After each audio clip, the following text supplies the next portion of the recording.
我和姜文宇结婚当天，温婷在巷子里被几个男人侵犯了。事后，姜文宇抱着她责备我：苏年，是你对不起他。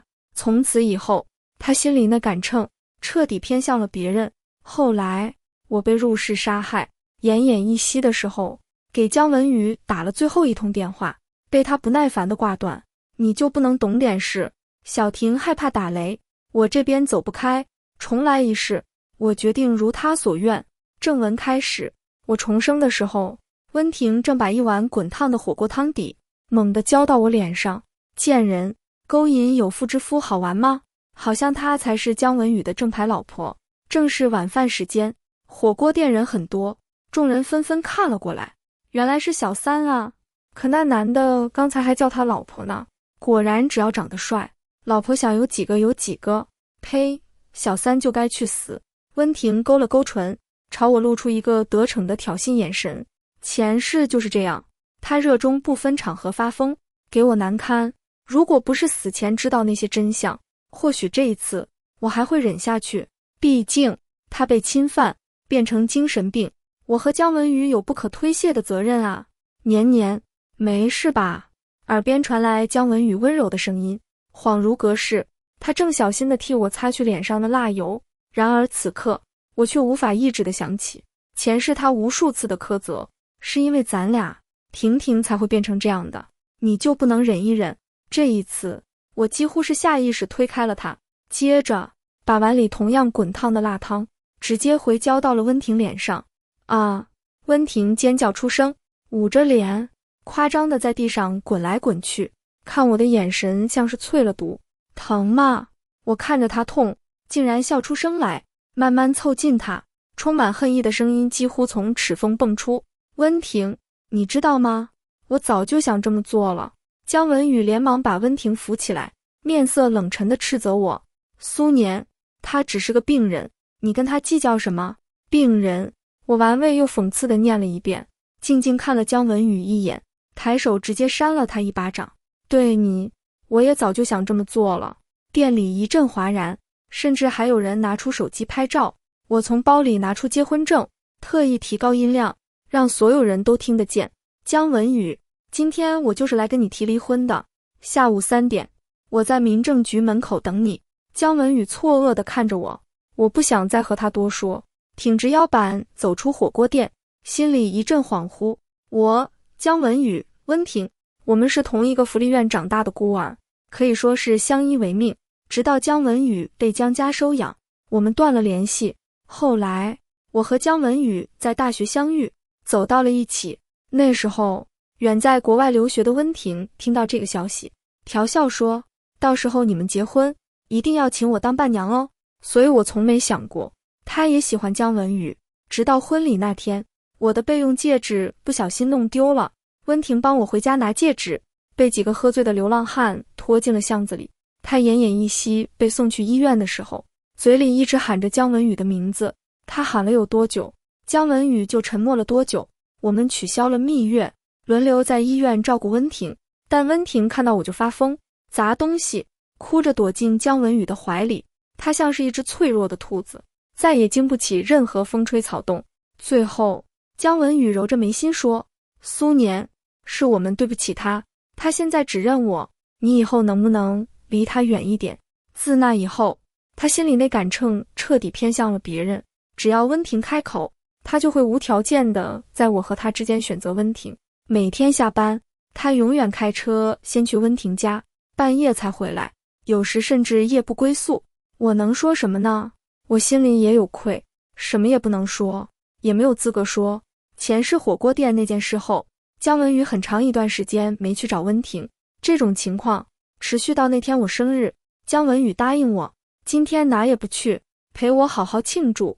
然后温婷就打来了电话，我不知道发生了什么，只看着姜文宇眉眼间的焦急越来越重，拿起外套就往外跑，几乎是下意识地攥住了他的手腕。今天是我的生日，你答应过。姜文宇像是急狠了，失望地看着我。苏年，你要是遭遇了温婷经历过的一切，就不会说出这么轻飘飘的话了。没想到他一语成谶。姜文宇离开没多久，几个男人撞开了家里的门，我立刻躲到卧室，然后报了警。刚报完警，那几个男人就用钥匙打开了卧室的门。可他们怎么会有我家卧室的钥匙？来不及细想，他们把我按在地上，放肆地撕扯我的衣服。混乱间，我找准机会拨通了姜文宇的电话。我知道他在温婷那里，温婷家很近，只要他能早点赶过来。却只听到他冷淡不耐烦的声音：“你就不能懂点事？”小婷害怕打雷，我这边走不开，原来是怕打雷啊！我只来得及苦笑一声，手机就被歹徒粗暴抢走挂断。婊子！我听见一声愤怒的咒骂。生命的最后一刻，我告诉自己，如果能重来，我一定要远离他们。灵魂离体后，我竟然飘到了温婷家。我看到温婷怯生生地抓住姜文宇的手臂，像抓住救命稻草一样。“你要走了吗？”姜文宇放下手机，摸摸他的额头，低声说：“等你睡着。”温婷眼里闪过一丝慌乱，猛地拽住他的衬衫，吻上了他的嘴唇。姜文宇直接推开了他：“小婷，我结婚了。”细听能察觉到淡淡的不悦，温婷眼里淌过水光，以及浓浓的不甘心。当初要不是因为他弄丢了戒指，我怎么会遭遇那种事？姜文宇，你说过要替他向我赎罪的，只要不到最后一步，其他你什么都愿意做，不是你自己说的吗？姜文宇神色一僵，最后妥协般闭上眼睛，任由温婷重新吻上了他，甚至伸出一只手，熟练地放到温婷腰上，不让她摔倒，仿佛这样的情节已经上演过千遍万遍。我看着他渐渐动情，眼眸染上了一丝欲，甚至失控地按住温婷的后脑勺，加深了这个吻。剧烈的恶心感在胃里翻江倒海般，我开始不停地反胃，干呕。雷声停了，温婷还是不敢一个人睡，姜文宇就留下来陪她。他给我打了很多通电话，却没有接通，脸色也渐渐发沉。苏年生气了吗？温婷问。姜文宇冷着脸，却什么也没说。半夜，他熟睡之后，我看到温婷小心翼翼地起身去阳台打电话。事情办好了吗？什么？出人命了。温婷脸色煞白，不是跟你们说只要上了他，给他录视频威胁就好了吗？你们这群废物！算了，我竟然还相信你们，当时让你们做样子侵犯我，没想到你们完了，现在一切都完了。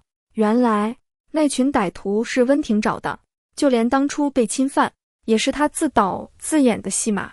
我死后，或许是心虚，温婷买好了机票，准备去外地避风头，只是在机场被警察当场抓住。举报他的是一个高大的男人，我看着莫名有些熟悉，但可以肯定不是姜文宇。我努力想看清那个男人的样貌，却失去了意识，在睁眼时已经重生回来。我离开火锅店没多久，姜文宇的电话就打了过来。苏年，我不同意离婚，你现在在哪里？我握着手机，刚要说话，一辆车慢慢停在我身边，车窗降下，露出一张冷峻的脸，和前世那个报警男人的脸渐渐重叠。姜仲宁。姜仲宁冲我示意上车。电话那头的姜文宇应该听到了，声音冷下来：“年年，你怎么会和姜仲？”我直接把电话挂断了。姜文宇又发来几条消息，大概意思是他今天绝对不会去民政局，要和我好好聊聊，以及警告我不要和姜仲宁走得太近。我被他给气笑了。姜仲宁是姜家老爷子的老来子，性子很冷，跟姜家人关系疏远。姜文宇很惧怕他这个小叔叔。前些年姜仲宁一直在娱乐圈发展，对家族生意毫无兴趣，今年却突然退圈，隐隐有跟姜文宇争家产的趋势，好像就是在我和姜文宇刚结婚，他无数次抛下我去找温婷那段时间。看着眼前的男人，我还没问出口他怎么会在这里，就听见他说：“我送你去医院。”姜仲宁目光落在我脸上：“不疼吗？”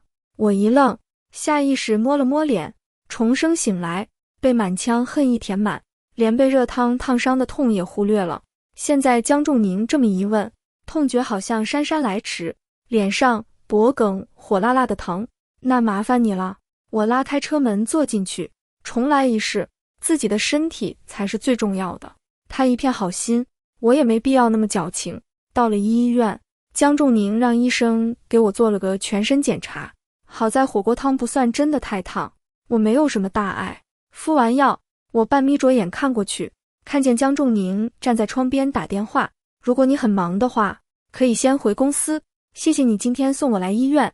印象中，他很少回江家老宅，我们碰面的次数几乎为零。其实我挺意外他这次的突发善心，还好。他挂断电话，又没头末尾问了句：“你要和江文宇离婚？”我一愣，看来在火锅店发生的事他看到了，点头。明天我会找律师。他静静看着我，没再说话。我忽然被他看得有些不自在，有点渴。说完才发现自己竟然在使唤这个雷厉风行、不苟言笑的男人去给我打水。他扫了我一眼，还真的去了。我站在医院门口，感慨万千，刚好撞见江文宇急匆匆抱着温婷跑过来。医生，四目相对的那一瞬，江文宇愣住了。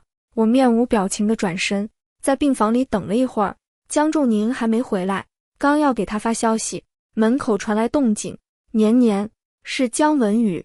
下午你在火锅店泼了温婷一脸热汤，他以为自己要被毁容了，受了刺激，又犯病了，冲进厨房拿菜刀割腕了。现在他大出血，但医院血库不足，你们血型一样，你能不能帮帮他？我看着江文宇满心满眼的焦急，只淡淡说，他的死活跟我没有关系，你看不出来吗？我也受伤了，还在跟我闹。江文宇大步走过来，攥住我的手腕，声音不容拒绝，跟我去输血。我手腕也有一处伤口，刚敷完药，被他猛地一扯，钻心的疼痛让我倒吸口气，但他却完全没察觉到。江文宇，你没有任何权利逼迫我做我不愿意做的事。江文宇面色一沉，苏年，你非要我把话说得那么明白吗？要不是你当年没保管好戒指，小婷怎么会遭遇不测？我又哪里需要照顾她？要不是你下午突然发疯，小婷怎么会割腕？人要为自己犯下的过错负责。江文宇冷冷地看着我，原来在他心中，我一直都是始作俑者。我努力压住心里翻涌的烦躁情绪，出口讥讽：江文宇，你不用把移情别恋说得那么清新脱俗，你是不是忘了，是温婷先泼我的，发疯的是他，不是我。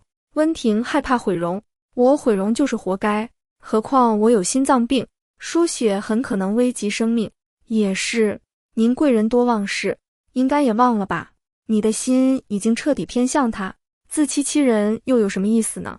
江文宇愣在原地，脸色发白，想要辩驳，又无法辩驳。江文宇，如果我说，当初温婷被侵犯，不过是他自导自演的一场戏，你信吗？你好好想一想，为什么他当时坚持不报警呢？够了！江文宇粗暴地打断我，苏年，你没有必要为了逃避责任，编出这么荒谬的借口，你爱信不信。我猛地甩开他，直接拿出手机报警，说有人胁迫我输血，无视江文宇那张黑脸。我平静地告诉了警察医院的地址，然后抬头看着这个我爱了很多年的男人。江文宇，我跟你说，离婚是认真的，如果你不同意，我会去起诉。一个护士跑过来告诉江文宇找到了备用血袋，他离开之前留下一句话：年年，今天的事是我不对，但我真的只把温婷当妹妹，我爱的人一直只有你。言外之意是无论如何也不会同意离婚。江仲宁进来的时候，江文宇刚走，那里没热水了，我去医院楼下买了点馄饨和粥，他在跟我解释为什么去了那么久，我自然不会介意。他大概看出我的不自在，提出说要回公司了。看着他终于离开，我顿时松了口气，然后就收到了一条微信，江仲宁给我推了一个名片，一个专门打离婚官司的律师，胜率还不错，没败诉过。我还是要礼貌道谢，谢谢小叔叔。那边沉默半晌，发来一句话：既然决定离婚，就不用再跟着他叫小叔叔了。准备起诉离婚这段期间，我都住在医院养伤。江文宇来找过我很多次，语气低软，态度诚恳，保证会把温婷送去国外治疗，不会再和他联系了。我只是面无表情的叫保安把他赶走。那晚，温婷突然给我发消息：你以为你赢了吗？我告诉你，昨晚他喝醉了，我们上床了哦，说不定我肚子里已经有他的孩子了。然后秒撤，我看了屏幕几秒，回，以后记得做措施，要是生出跟你一样小脑萎缩的孩子，那真是你的罪过。出院那天，姜文宇又来找我，说他愿意跟我商量离婚的事，但有一个条件，去参加他妈妈的生日宴。妈一直很喜欢你，她最近身体很不好，想见见你。宴会结束，我就跟你谈。我同意了。姜妈妈的宴会办得很热闹，家族旁系的亲戚们都来了。苏年真是越来越漂亮了，要是我家也有这么贤惠的媳妇就好了。在亲戚们的恭维声中，我看出姜文宇好像并没有把我们打算离婚的事告诉家里人。咦，这是重年，他不是从来不参加这种聚会吗？今天怎么来了？对呀，他跟文宇一直不对付，今天怕不是来给他添堵的吧？还能怎么添堵？难不成抢走他老婆呀？哈哈哈！我刚抿了口酒，就看到了被众星拱月围住的江仲宁。他身高腿长，站在人群中很是显眼，目光扫过我时毫无波澜。我礼貌地朝他点了点头，他却只是悠悠看着我，表情看不出喜怒，然后冷淡地移开了视线。什么怪人？他在生气什么？年年，耳边响起一个声音。姜文宇衣冠楚楚，清俊的脸上带着温和的笑容。他朝我伸出手，妈在大厅等你，我们过去吧。话音刚落，一个身影突然闪现，熟练地挽住了他的胳膊。文宇，我找了你好久啊。是温婷。我有些惊讶，姜文宇竟然把他带来了，是不是意味着姜家也承认他的身份了？姜文宇笑容敛去，快速扯下温婷的手，略微不安地跟我解释：年年，你别误会，我只是笑。姜文宇，我们就要离婚了，带谁来参加家宴，那是你的自由。温婷的不高兴已经要从脸上溢出，我话锋一转，只是带了个傻逼过来，你还是给了我很大的惊喜。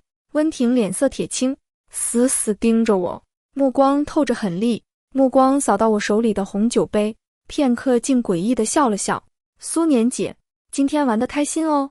直觉告诉我她不对劲，所以跟姜妈妈寒暄完，我打算找个借口尽快离开。姜文宇多半今天不会跟我谈离婚了，只是想把我骗来给他妈过生日。去洗手间时，一股莫名的燥热感传来，我才明白温婷到底做了什么。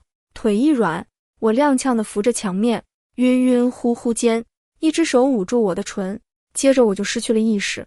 醒来是在一个陌生的房间，嘴巴被胶布封住，手脚都被绑住，只能隐隐听见对话声。他被我下了药，你们到时候就上了他，一定要录视频，记住，待会儿我会带所有人过来抓奸，在他身上多弄点痕迹。我努力睁开眼睛，门口温婷在跟几个男人说话，他们的长相分明就是前世入室杀害我的那些男人，这应该是几年后发生的事情，为什么会提前这么多？而且这里是姜家，温婷是疯了吗？温婷离开了，那几个男人却像是因为什么事情吵了起来，而且门外隐约传来脚步声。我逮住机会，双手举起一个烟灰缸，狠狠往大门砸了过去。砰！沉闷的砸门声让门外的脚步迟疑地停了下来。真他妈是个婊子！这个举动明显激怒了那些男人，他们像前世那样大骂着走过来，还没来得及做什么，门就被撞开了。朦胧中，我似乎看到了姜仲宁怒气冲冲的脸。姜仲宁在睁眼，身上的桎梏都被解开，房间里只剩下姜仲宁。我勉强站起身，但脚一软，身子向前扑去，没有预料之中的疼痛，而是跌入一个温热的怀抱。我扯住他的衣领，撑住身子，帮帮我。清晰地看到他喉结滚动了一下。苏年，我极力想让自己冷静下来，把话说完，带我去浴室。姜仲宁盯着我看了好一会儿，不知道在想什么，接着快速把我推进了浴室。冰凉的水从头顶灌入，勉强抑制住了身体里的燥热。好了吗？姜仲宁在门外问。我打开浴室门，表示好一些了，但还是有点不好意思，气氛有点微妙的尴尬。姜仲宁像是不经意地问，今天来参加宴会，是打算原谅姜文宇？我直接否认，怎么会，我跟他已经不可能了。接着把事情经过告诉了他。不知是不是错觉，我留意到他似乎流露出一丝不易觉察的愉悦。门外忽然传来一阵说话声，脚步声密密麻麻。我刚才看到苏年跟一个男人进这个房间了，应该没看错。声音越来越近，慌乱之下来不及细想，我一把把江仲宁推进了浴室。门轰的一声被推开，第一个冲进来的是姜文宇，后面温婷领着的几乎是所有宾客，而我面色潮红，身上的衣服还挂着水珠，身上还有刚跟那几个男人搏斗留下的痕迹，很难不让人遐想。所有人都是一脸不可置信的吃瓜表情，小声议论：天啦，什么情况？说没发生什么，谁信啊？江家所谓的好媳妇，原来是个荡妇。有人还嫌不够乱，朝姜文宇吹口哨，真是好大一顶绿帽子啊！姜文宇像是气急了，目光紧紧锁在我脖子、手腕上的红痕，不问青红皂白。下一秒，一个巴掌重重地落到我脸上，打得我直接跌倒在地。姜文宇冰冷、极恨的声音几乎是从牙缝里蹦出，说：那个野男人到底是谁？不过一瞬，我快速站起来，直接重重回扇了过去。两世的愤怒加持，我几乎是用尽全力，足足给了姜文宇3巴掌。尖锐的指甲划破他的肌肤，留下几道鲜红的血痕。他摸了下脸，盯着我的目光里夹杂着痛苦和愤怒，嘴里仿佛只会说这几个字：到底是谁？同时，浴室那边门猛地被拉开，众目睽睽之下，江仲宁从浴室走了出来，脸上挂着冷笑。姜文宇，对女人动手，你可真行！声音夹杂着难以言喻的怒意。我没想到江仲宁会现在出来，愣在原地，气氛陡然安静了。随后周围吸气声此起彼伏，一片哗然。是你？姜文宇眼眶通红，表情狰狞的像是要杀人。江仲宁，你勾引我老婆！他抡起拳头，狠狠朝江仲宁脸上砸去，却被江仲宁侧身避开，扑了个空，狼狈地摔倒在地。江仲宁居高临下地看着他，这么多年了，你还是一点长进都没有。姜文宇眼睛更红了，吼道：我一定要杀了你！他猛地站起身，再次扑过去。两人都很高，但江仲宁却比姜文宇还要高一点，身形也更结实，所以胜负就很明显了。江仲宁轻松躲过，然后一拳重重砸在了姜文宇的脸上。这一拳是教导你要尊重女性。趁着姜文宇没反应过来，江仲宁揪住他的脖领，又是几拳，拳拳到肉。这一拳是告诉你要对婚姻忠诚，这一拳是因为你不分青红皂白污蔑长辈。场面鸦雀无声，没人敢上前劝架，只有姜文宇单方面被攻击。不知过了多久，江仲宁终于收手，他揉了揉手腕，抬眼和我的目光对上，似乎在说：心里舒服了吗？我怔怔地看着他，说不出心里什么滋味。文宇，你怎么样？温婷这才冲到被打得鼻青脸肿、唇角还在流血的姜文宇身边，但姜文宇没有看他，只是死死地瞪着江仲宁，眸底情绪翻涌，最后竟聚起水光。如果你要公私，我可以给你，为什么偏偏要抢走我的苏年？看着他自诩深情的模样，我没有丝毫触动，甚至还有点恶心。江仲宁冷冷地看着他，今天是你母亲，我嫂子的生日宴，我在这个时候跟你老婆乱来，你的脑子是被你旁边那个女人吃光了。这话一出，不光是姜文宇愣住，他旁边的温婷脸色也难看极了。江仲宁冷嗤一声，视线一一扫过众人。我刚才经过这个房间，撞见有几个穿着服务生衣服的男人正意图对苏小姐不轨，他们看到有人发现，没来得及做什么，就慌忙逃跑了。只要长了眼睛，都能发现房间里的打斗痕迹。注意到地上的胶布和绳索，看到苏小姐手脚上的红色勒痕。没长眼睛的众人，如果真的没长眼睛，耳朵总有吧？江仲宁看向我，声音掷地有声：苏小姐，你不是有证据吗？我一愣，但很快就领会到了他话里的含义，从衣服的口袋里掏出一支录音笔。其实也不难猜，刚才去浴室之前，为了防止进水，我把录音笔拿了出来，应该被江仲宁看到了。是的，为了以往万一，从答应来参加宴会的那一刻，我就将录音笔随身携带。温婷和那几个男人合谋陷害我的时候，我按了录音，现在果然派上了用场。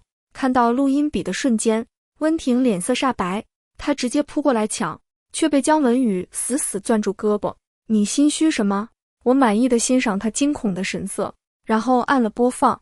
下一秒，录音笔就清晰地传来了温婷阴冷的声音：他被我下了药，你们到时候就上了他，一定要录视频，记住，待会儿我会带所有人过来抓奸，把他身上痕迹弄多一点，像荡妇一点。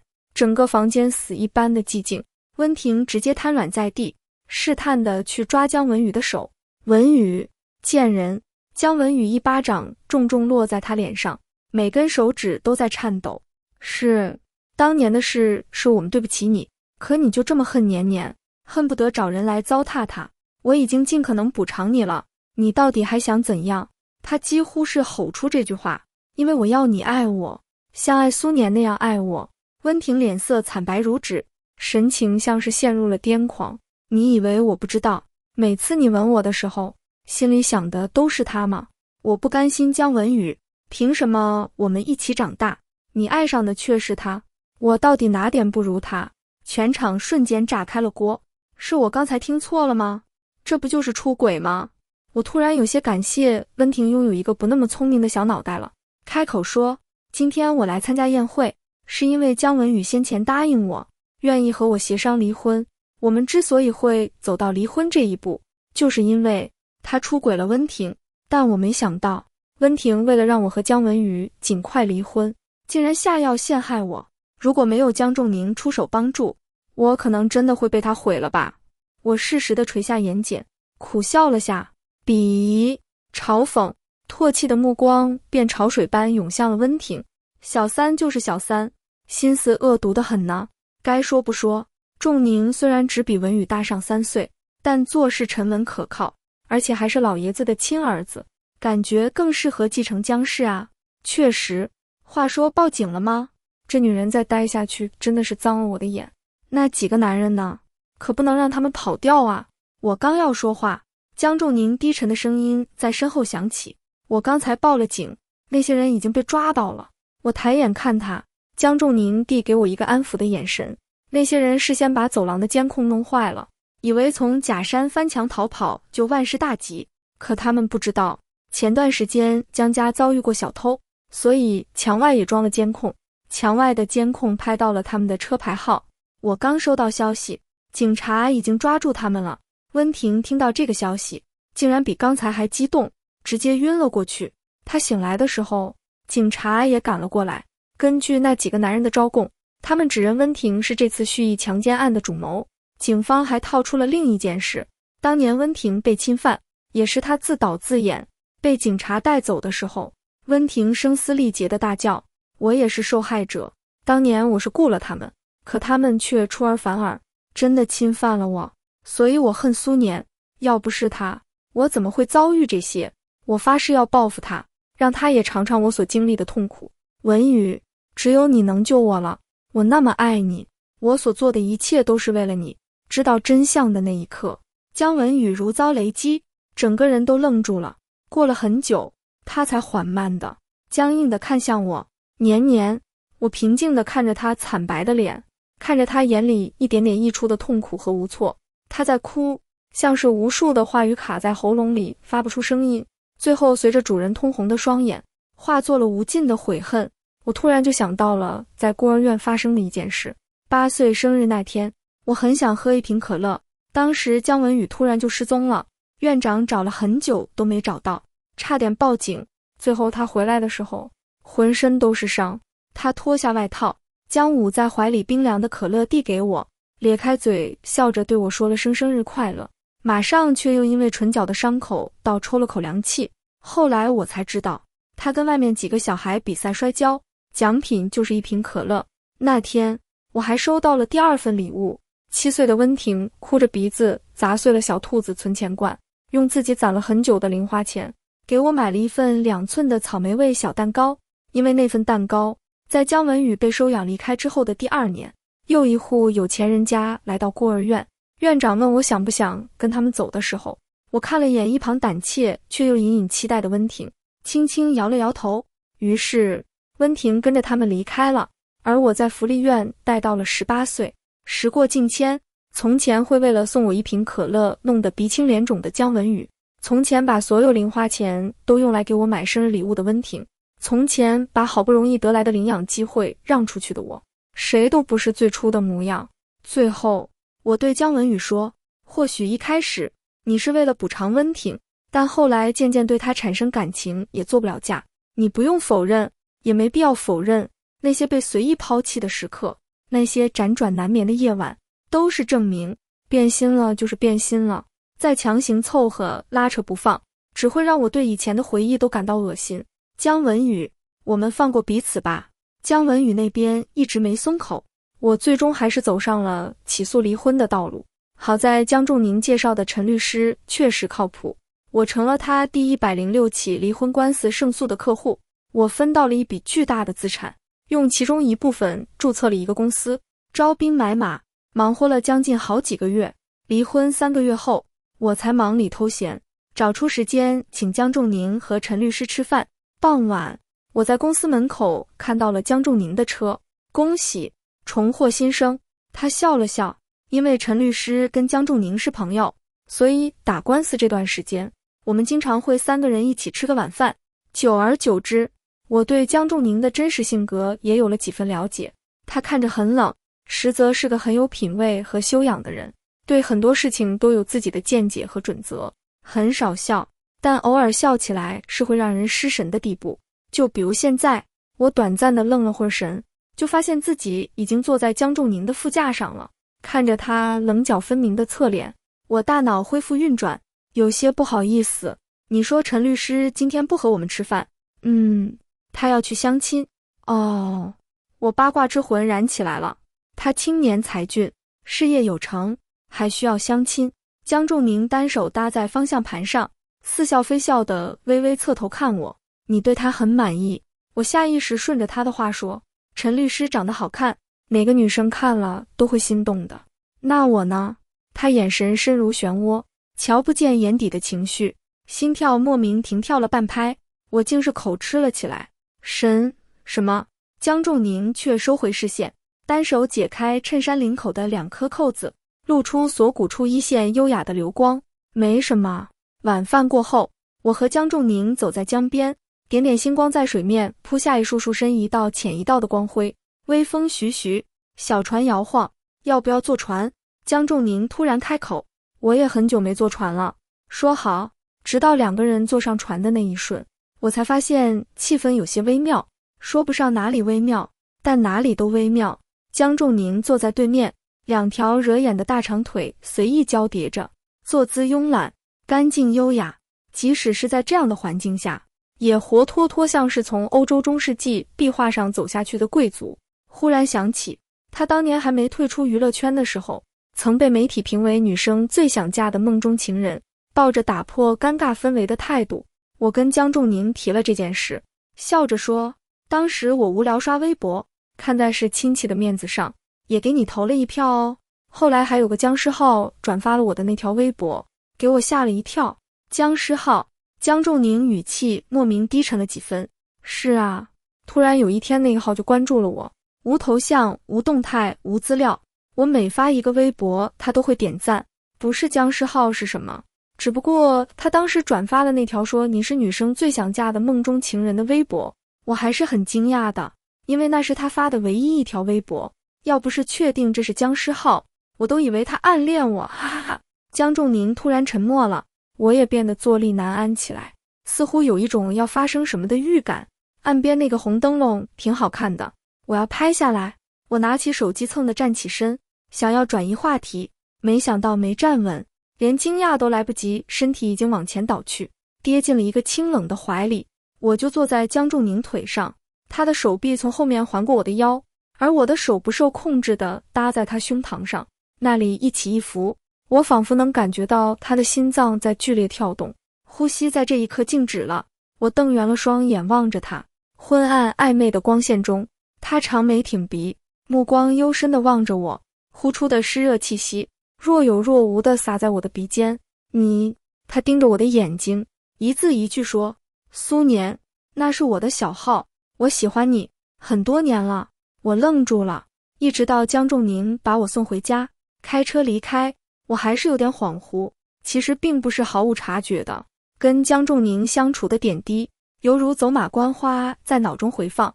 那天从火锅店出来，凑巧遇到他，他送我去医院，后来又及时从那几个男人手中救下我，教训姜文宇替我出气，陪我打离婚官司，甚至是前世举报温婷，端倪处处可见。可是为什么呢？除了疑惑和恍惚，我的心脏好像也有些砰砰乱跳。我喜欢你很多年了，耳畔又响起江仲宁带着点颤音的告白。刚才他看我只是愣愣地盯着他，忽然笑了，说了句没关系，我可以等。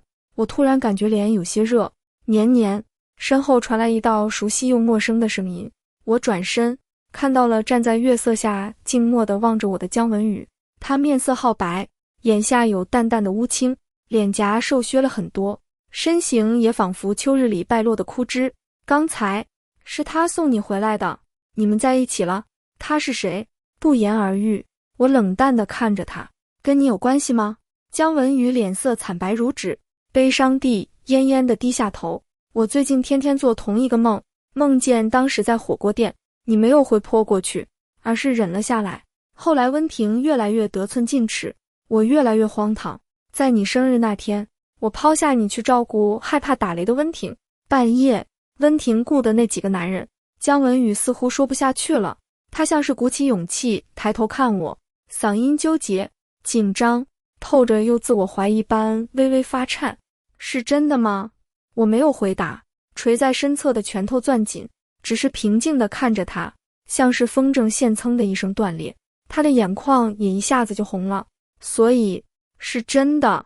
年年，你每次遇到难受痛苦的事，都会把拳头攥紧，指甲狠狠陷入肉里，我不管怎么想办法纠正你，你都还是那样。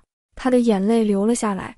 所以年年，是真的呀，是前世发生的事，所以这一世你才会想和我离婚，你只不过是想拯救自己。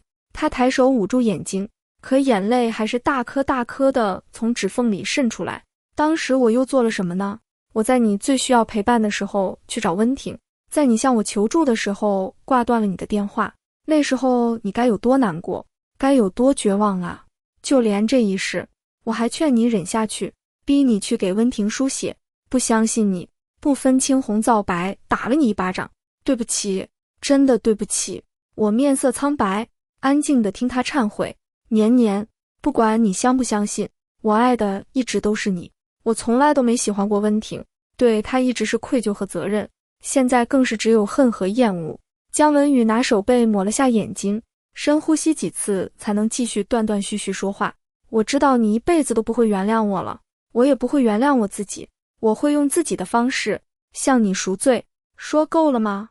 我面无表情地看着他，说够了就离开，以后也别再出现在我面前，我这辈子都不想再看到你。姜文宇又沉默地看了我一眼，然后挤出一个比哭还难看的笑容。好，离开之前，他对我说了最后一件事。我刚来姜家的时候，曾害江仲宁差点被绑架，他失踪了3天3夜，第4天才被找回来，所以他一直很恨我。我不确定他接近你，抢走你，是不是为了报复我？很快，姜文宇自动放弃了姜家的继承权，突然消失在所有人的视线里。而温婷在狱中被诊断出身孕，取保候审，被姜母接回姜家。温婷被接回姜家的第1个晚上，姜文宇就回来了。半夜，他用水果刀捅进了熟睡中的温婷的肚子，一尸2命，现在已经被警方缉拿归案了。江崇宁告诉我这件事的时候，我还是唏嘘了一阵。同情他吗？我摇摇头，不管是前世还是这一世，温婷都是想置我于死地。现在的下场只能说是他咎由自取，恶有恶报。如果我可怜他，那又有谁来可怜前世的我呢？江崇宁顿了顿，那姜文宇呢？我挑眉，盯着他看了一会儿，直到把他看得微微撇开视线，才平静地说，我对他已经没有任何感觉了。江仲宁眉心舒展开来，哦，这段时间，我和江仲宁一直处于那种朋友以上、恋人未满的关系。他每天都接我下班，一起吃晚饭，周末我们会一起去旅游。他还动用了自己在娱乐圈的关系，帮我拿到了我最喜欢的歌手的演唱会 VIP 门票，带互动的那种。互动的那首歌叫《喜欢你》。那天是我第一次知道江崇宁会唱歌，嗓音低沉磁性，犹如情人在呓语，一下又一下刺挠着我的心。至于当时姜文宇的揣测，我当然不会贸然怀疑江仲宁对我好的动机。如果他真的要报复姜文宇，为什么前世一直默默守在我身侧，而这一世听到我要离婚，才敢把一颗真心展现在我面前呢？更何况，我清楚记得，前世江仲宁看到温婷终于落网后，脸上的眼泪是真的，眼里的悲戚和难过是真的。